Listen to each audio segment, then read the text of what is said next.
Hello folks, in today's video I'm going to be showing you how to replace your crankshaft position sensor in your E65, E66 BMW, but it may apply to other models.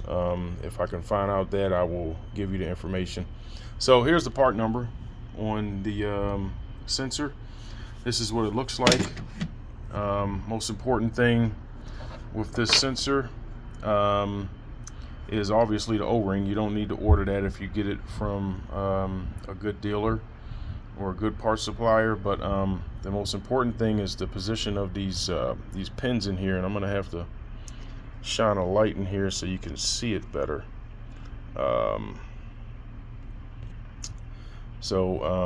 There is a little notch in here that is, can't see it. I want you guys to be able to see it. Let's see. All right, so that little notch sits in between the first and second pin, or the second and third pin, depending on how you got it oriented. So that little pin has to sit on top. If you're looking at this sensor, it also has this big divot in it. Not sure what that's for. I'm sure it's just design, so the sensor will work right. But when I was looking online, I couldn't find anything about where this sensor was. It was very frustrating.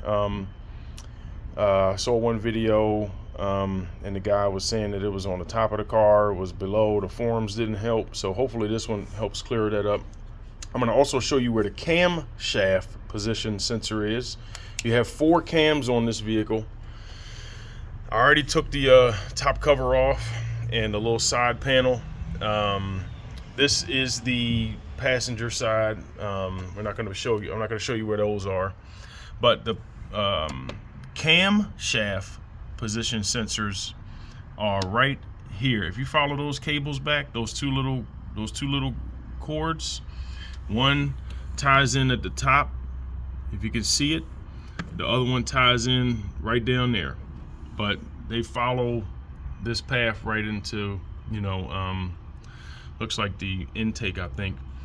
But those are your camshaft position sensors. They look totally different than the crankshaft. Totally different. The pin is even in a different position. I'm going to show you where the crankshaft position sensor is. So I'm getting underneath the vehicle.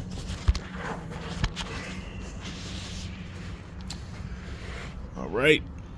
So underneath the vehicle, let's see if I can get this thing to focus. Let's see.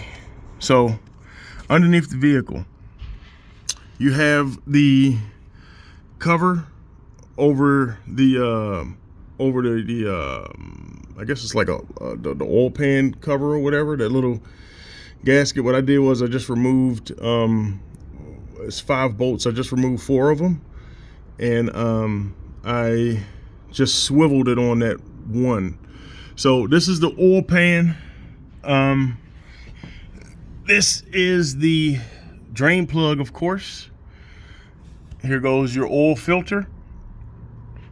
You gotta keep coming back a little bit, but your crankshaft position sensor is actually right there. So here's your oil filter housing. Crankshaft position sensor is right here. It is connected via a Torx. A Torx bit is going to be a T30. Okay, I'm going to take it out. I already loosened it up, of course. Show you all what that looks like. All right, it's got some blue Loctite on it. I don't know if anybody else is going to have the Loctite on it, but mine did. And here is your crankshaft position sensor. That's what it looks like. So I'm going to be replacing it. I'm not going to show you, how that goes in. There's a little tab right here with a hole in it. I have a pick. I'm going to stick the pick in there and pull that out. I can't do it with, because of my hands. I've only got one hand here. But basically, you just lift that tab up, put your pick inside that hole, lift the tab up, and this will pull right out. The sensor then plugs into here. You reconnect everything. All right, reconnect everything. Tighten it down with your Torx and your T30 Torx, and that should be the end of your trouble code. So I had to check engine light. So that's basically how you do the repair on that. Hope it helps you all. Catch you on the next one.